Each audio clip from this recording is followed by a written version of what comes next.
Pagi ini aku siap-siap pergi wawancara. Ada sebuah perusahaan butuh karyawan. Posisi accounting, tapi seleksi penerimaannya langsung wawancara serta bawa berkas lamaran. Ku pakai rok hitam selutut, kemeja ngepas abu-abu muda, dan membiarkan rambut panjang sepunggungku terurai. Masih cantik, gumamku percaya diri sambil melihat ke cermin. Siapa lagi yang memuji kalau bukan diri sendiri? Toh yang selama ini yang memujiku sudah menceraikanku. Sakit, percaya diri akan membawa pikiran positif. Aku tidak boleh terpuruk. Perceraian ini kuanggap awal dari kehidupan menuju bahagia. Loh, kok seperti mau kerja, Din? Baru mau pergi interview, Kak. Untung lihat situs loker tadi subuh. Padahal ini hari terakhir penerimaan, jawabku. Sambil memakai sepatu hitam hak tinggi. Aku ingin terlihat cantik. Penampilan pasti juga hal yang akan diperhitungkan. Naik ojek online, aku tak ingin terlambat. Ini perusahaan besar dan sainganku pasti banyak. Dulu aku juga pernah kerja di posisi yang sama. Masalah pembukuan bukan yang sulit bagiku. Bahkan jabatan kepala keuangan pernah ku duduki. Akhirnya, aku sampai di depan gedung perusahaan itu. Bertanya ke satpam, akhirnya aku dipersilakan menuju sebuah ruangan. Setelah mengisi form yang disediakan, aku disuruh menunggu. Kulihat ada sekitar 15 orang yang ikut tes di sini. Aku pasti berhasil. Aku pasti lolos. Sugestiku menguatkan diri. Gugup. Kulihat sainganku banyak dan sepertinya masih lajang. Meskipun ini bukan wawancara pertama kali, tetap saja aku gugup. Ini perusahaan besar dan bahkan lebih besar dari perusahaan tempatku bekerja dulu. Masih menunggu. Beberapa yang ikut tes sudah bergantian masuk ruangan wawancara. Aku menghela nafas dalam, berusaha tenang. Tapi Kak Angga, batinku terkejut.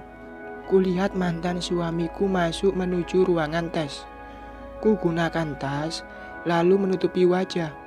Aku tak ingin ia melihatku di sini. Tapi kenapa ia ada di sini? Aku tahu ini bukan perusahaan tempatnya bekerja. Sudah 2 orang keluar masuk tes, tapi Kak Angga tak kunjung keluar dari ruangan itu. Akhirnya, ku batalkan ikut tes wawancara. Aku tak mau terlihat susah setelah diceraikan. Ia akan semakin senang dan merasa menang. Aku melangkah keluar. Keinginan mendapatkan kerja di perusahaan ini harus kukubur.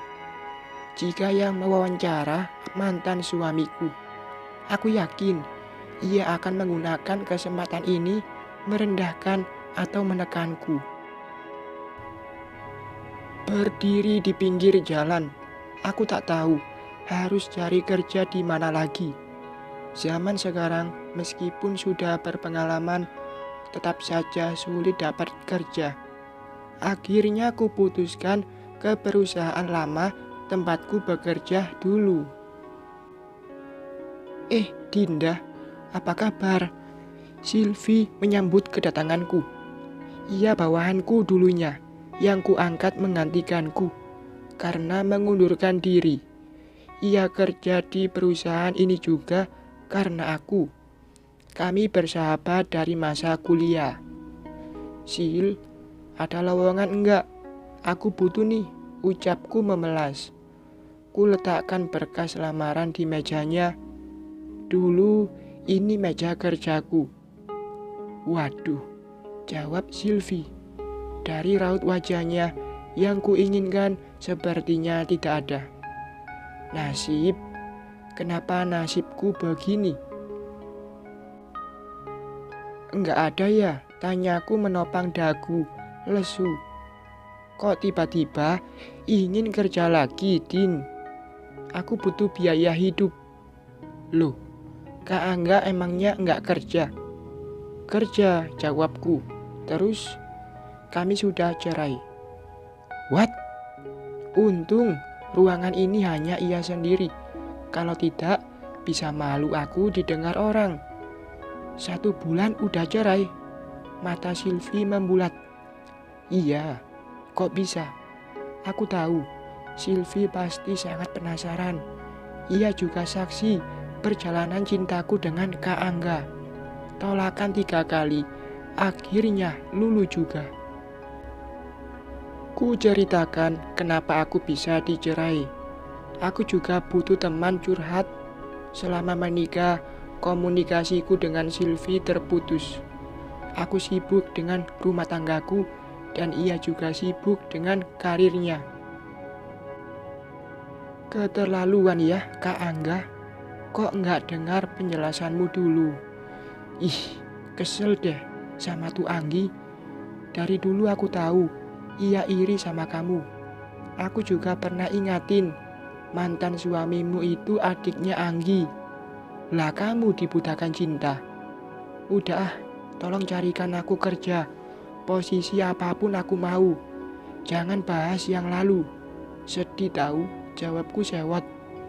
Sudah susah menahan hati, Sylvie malah mengungkit kebodohanku. Sebenarnya ada posisi kosong, tapi bukan bagian keuangan. Aku juga nggak jamin bakalan diterima, karena ada bos baru. Loh, Pak Ilham mana? Pensiun. Yah, kecil sudah harapanku. Namanya juga perusahaan TBK, pemilik sahamnya banyak. Jangan patah semangat. Aku coba ajukan berkasmu dulu. Lagian, saat mengundurkan diri, namamu bersih dan salah satu karyawan terbaik. Sylvie membawa berkasku masuk ke ruangan Pak Ilham yang dulunya atasanku.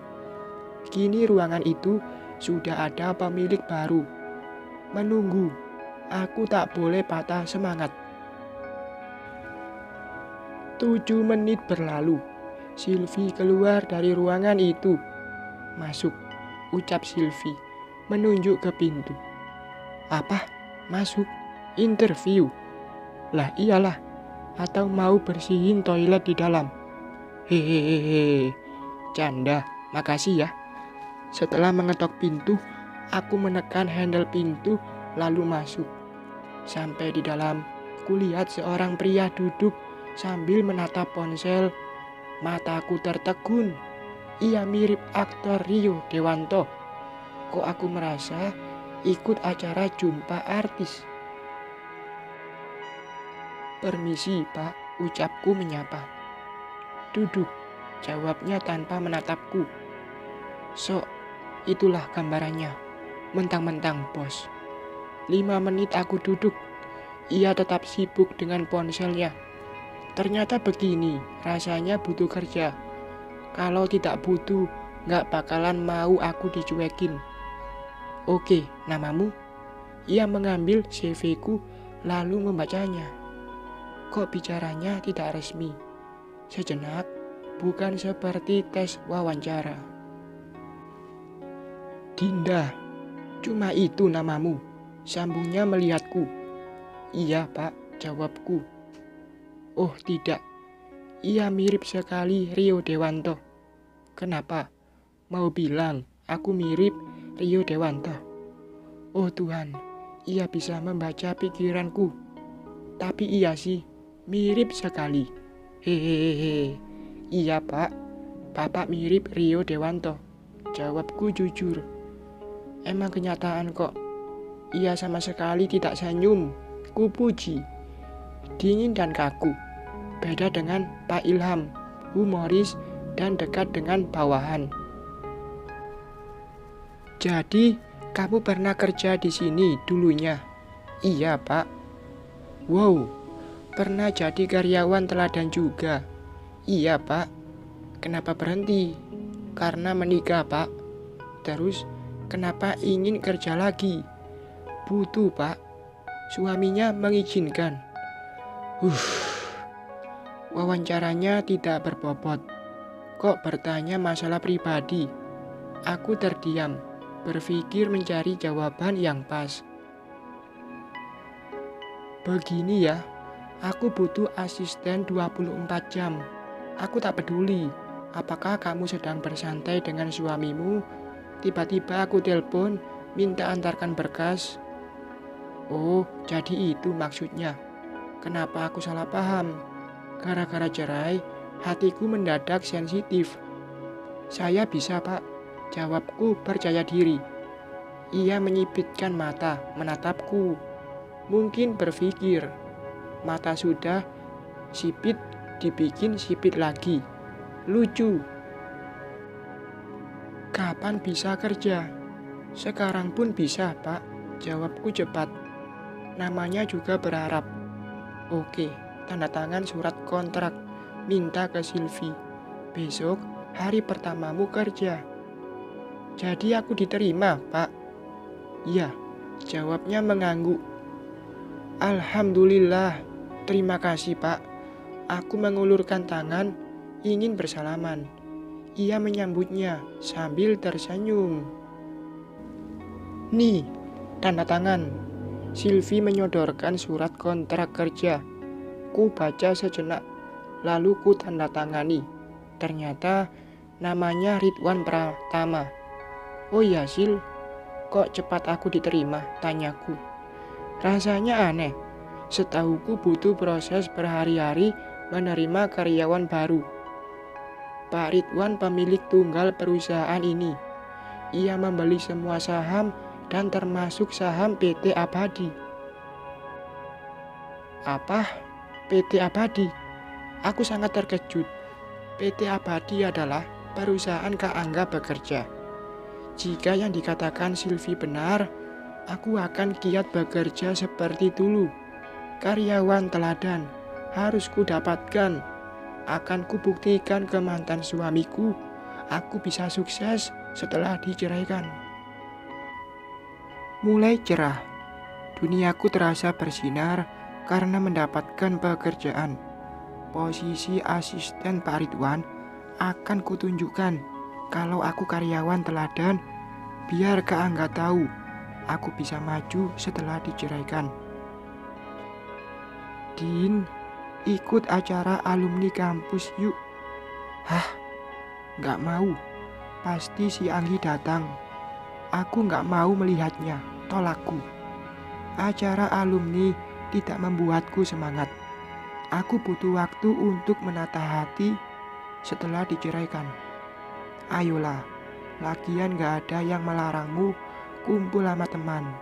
Daripada betek di rumah terus.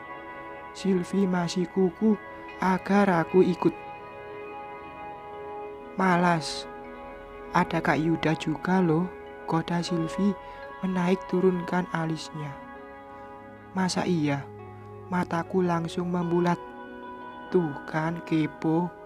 Silvi menggodaku lagi. Malu, tapi aku penasaran gimana kabarnya. Ih, apaan sih? Itu hanya masa lalu. Gara-gara itu aku dicerai polesku. Sebenarnya aku sangat penasaran. Gimana kabar Kak Yuda? Semenjak ia pergi tanpa kabar, aku menerima pinangan Kak Angga.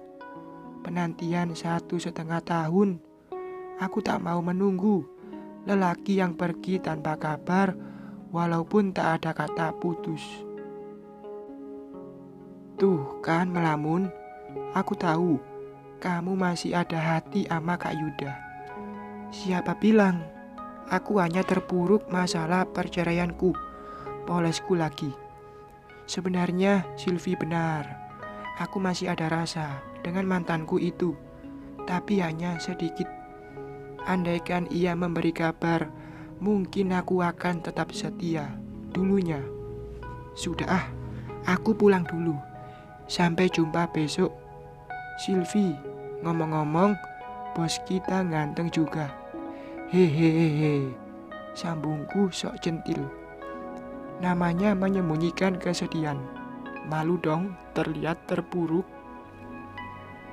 Aku keluar kantor, rasanya tak sabaran ingin segera bekerja lagi. Setelah pulang kerja, aku akan ke salon merawat diri. Status janda bahagia harus kusematkan. Tidak ada kata menangis meratapi satu lelaki, meskipun sebenarnya mantan sungguh menyiksa.